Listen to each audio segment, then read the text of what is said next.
রেলগাড়ির কামরায় হঠাৎ দেখা, ভাবিনি সম্ভব হবে কোনোদিন। আগে ওকে বারবার দেখেছি লাল রঙের শাড়িতে, ডালিম ফুলের মতো রাঙা। আজ পরেছে কালো রেশমের কাপড়, আঁচল তুলেছে মাথায়, দোলন চাপার মতো চিকন গৌর মুখখানি ঘিরে। মনে হলো কালো রঙে একটা গভীর দূরত্ব ঘনিয়ে নিয়েছে নিজের চারদিকে, যে দূরত্ব সর্ষে ক্ষেতের শেষ সীমানায়, শালবনের নীলাঞ্জনে। থমকে গেল আমার সমস্ত মনটা, চেনা লোককে দেখলে অচেনার গাম্ভীর্যে। হঠাৎ খবরের কাগজ ফেলে দিয়ে আমাকে করলে নমস্কার, সমাজবিধির পথ গেল খুলে। আলাপ করলেন শুরু, কেমন আছো, কেমন চলছে সংসার ইত্যাদি।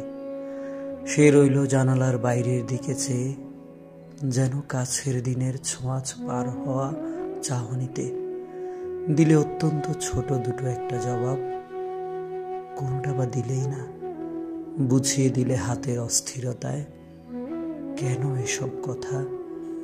এর চেয়ে অনেক ভালো চুপ করে থাকা।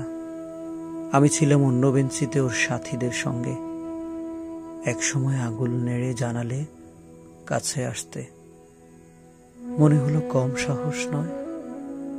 বসলুম ওর এক বেঞ্চিতে, গাড়ির আওয়াজের আড়ালে বললে মৃদু স্বরে, কিছু মনে করো না, সময় কোথায় সময় নষ্ট করবার।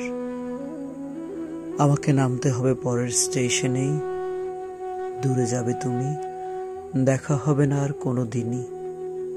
তাই যে প্রশ্নটার জবাব এতকাল থেমে আছে, শুনবো তোমার মুখে।